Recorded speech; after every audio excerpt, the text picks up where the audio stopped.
Assalamualaikum warahmatullahi taala wabarakatuh. Alhamdulillah, terima kasih diucapkan kepada doktor kerana telah memberi peluang dan keizinan kepada saya selaku wakil ahli kumpulan 2 untuk membentangkan dan membahaskan berkaitan dengan sebuah penulisan artikel yang telah diterbitkan di dalam Keratan Akhbar yang akan ditayangkan kepada anda sebentar sahaja lagi. Sebelum itu, saya ingin memperkenalkan ahli kumpulan saya. Saya sendiri Saiful Amiruddin bin Abdul Hakim, Izman Azmi, Muhammad Firdaus bin Muhammad Ismail, Hasan Basri, Nur Syuhada, Atika, Masita dan juga Nur Zulaika Eliana. Baiklah, berbalik kepada topik perbincangan kita pada malam ini, melihat kepada paparan slide yang telah pun dikongsikan kepada anda, di mana penulisan artikel ini telah pun mengisahkan dan menceritakan berkaitan dengan pelajar tercicir sehingga hilangnya motivasi mereka dalam menuntut ilmu.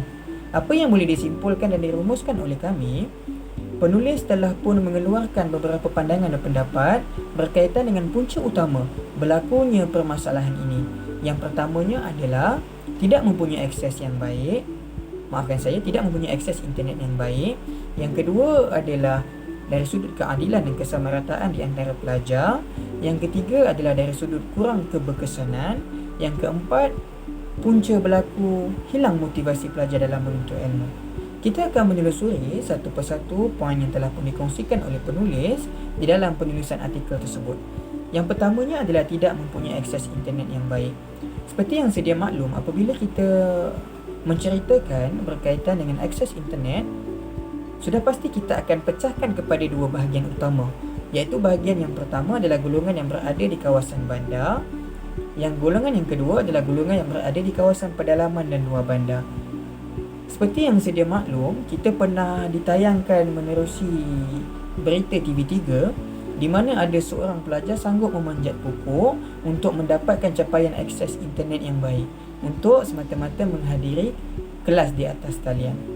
Di sini telah menunjukkan bahawa itu di antara kelemahan-kelemahan yang berlaku dalam sistem pembelajaran di atas talian.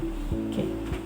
Kita tak nak ulas panjang berkaitan dengan capaian akses internet kerana topik ini telah dibahaskan oleh ramai orang dan ini juga merupakan di antara punca-punca utama. Baiklah, kita pergi kepada poin yang kedua, iaitu dari sudut keadilan. Apa yang boleh disimpulkan menerusi penulisan artikel ini, di mana penulis menceritakan bahawa kita telah pun dibahagikan kepada beberapa zon utama, iaitu zon hijau, zon kuning dan juga zon merah. Bagi pelajar-pelajar yang berada di zon hijau, alhamdulillah mereka boleh hadir ke sekolah dan menjalani kehidupan persekolahan seperti biasa secara fizikal. Namun perlu mengikut kepada prosedur yang telah pun ditetapkan oleh kerajaan. Walaupun begitu, bagaimana dengan situasi pelajar-pelajar yang berada di zon kuning dan juga zon merah, di mana mereka tidak boleh hadir ke sekolah secara fizikal, namun mereka dibenarkan untuk attend ke kelas secara atas talian.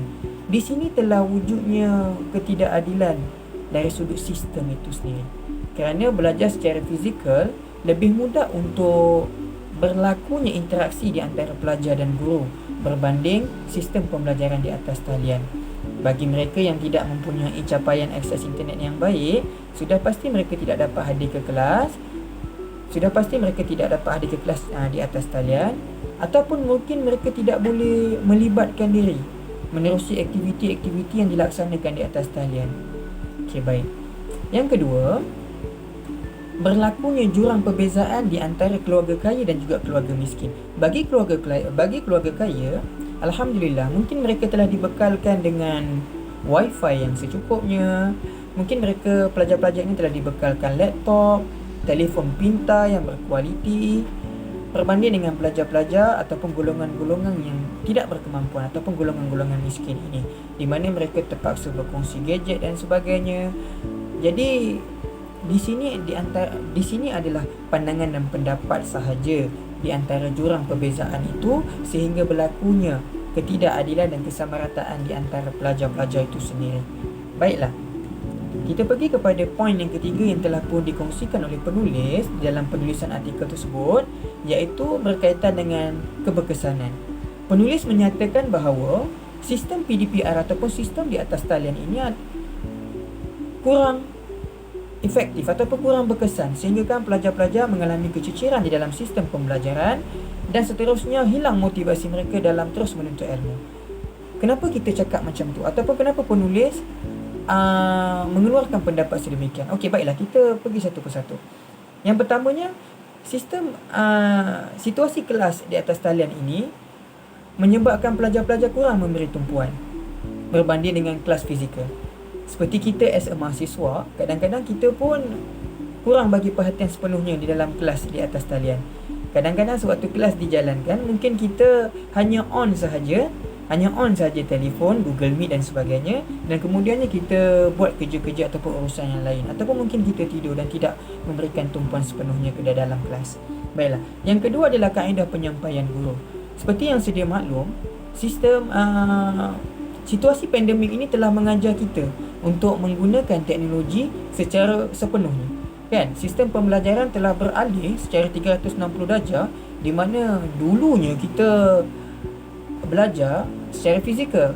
Namun apabila berlaku COVID-19, datangnya COVID-19 ni, kita terpaksa beralih 360 darjah kepada sistem pembelajaran di atas talian sepenuhnya. Jadi akan wujud pelbagai kelemahan dan kekurangan dalam kita menuntut ilmu di atas talian. Baiklah, kaedah penyampaian guru yang kurang kreatif, kaedah penyampaian guru yang sehala, kaedah penyampaian guru yang pasif.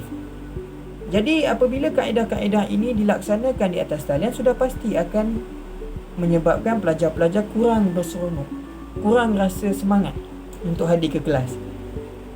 Ya, macam kita juga kadang kita memilih, kadang ada pensyarah tu terlalu baik, kita pun rasa semangat dan seronok untuk datang ke kelas. Ada pensyarah yang dia baca sahaja slide.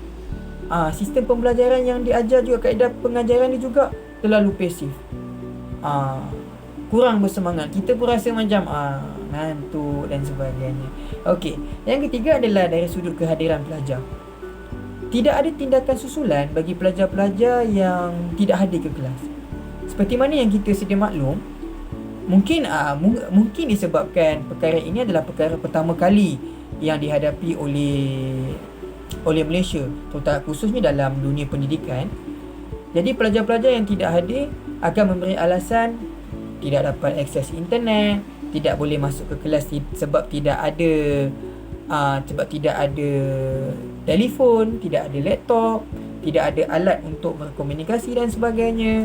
Jadi guru-guru mengambil inisiatif, tak apalah. Okay.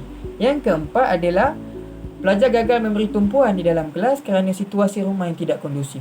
Mungkin ada pelajar-pelajar yang membantu keluarga untuk meneruskan kelangsungan hidup. Mungkin ada pelajar-pelajar yang berkongsi gadget dengan abang dan adik serta kakaknya. Jadi menyebabkan dia tidak dapat untuk hadir ke kelas. Jadi di sini kita dapat lihat punca-punca ini mengakibatkan bahawa pelajar-pelajar mudah tercicir di dalam sistem pendidikan Malaysia. Pelajar-pelajar kurang bersemangat untuk hadir ke kelas. Okey, yang terakhir sekali sebelum kita menutup pembentangan kita pada malam ini, iaitu berkaitan dengan hilang motivasi. Yang pertamanya adalah longgokan kerja sekolah. Masya Allah, apabila sistem di atas talian ini kita dibekalkan dengan kerja sekolah yang begitu banyak, jadi pelajar-pelajar rasa macam lemah semangat, tak ada semangat nak siapkan dengan ialah situasi rumah lagi, dengan internetnya yang kurang berkualiti dan sebagainya. Mereka merasakan bahawa tak apalah, kita ambil sambil lewa. Okey, yang kedua adalah tidak dikenakan apa-apa tindakan bagi pelajar-pelajar yang tidak menyiapkan tugasan. Rata-rata guru, siapa yang berkelapangan boleh hantar, siapa yang tidak berkelapangan dipanjangkan tempoh. Akhirnya pelajar tidak menyiapkan tugasan tersebut. Jadi hilang motivasi pelajar-pelajar itu. Dan yang terakhir sekali adalah dari sudut penghargaan. Berbanding kelas fizikal, guru-guru sering mengadakan kuis, adakan program untuk pelajar-pelajar join Okey, pertandingan-pertandingan untuk pelajar-pelajar ini mencungkil bakat mereka. Namun, sistem pembelajaran di atas talian ini mengakibatkan semua itu tertangguh dan dimansuhkan seketika. Jadi pelajar-pelajar tidak dapat mencungkil bakatnya, mengembangkan bakatnya. Mereka tidak ada target, mereka tidak ada sasaran yang mereka nak capai. Okey, itu sahaja perbentangan kita pada malam ini. Alhamdulillah kami bersama dengan ahli kumpulan yang lain bersetuju dengan isi ataupun pandangan yang telah pun dibentangkan oleh penulis menerusi penulisan artikel tersebut. Okey, jadi saya akhiri dengan Assalamualaikum warahmatullahi taala wabarakatuh. Sekian, terima kasih.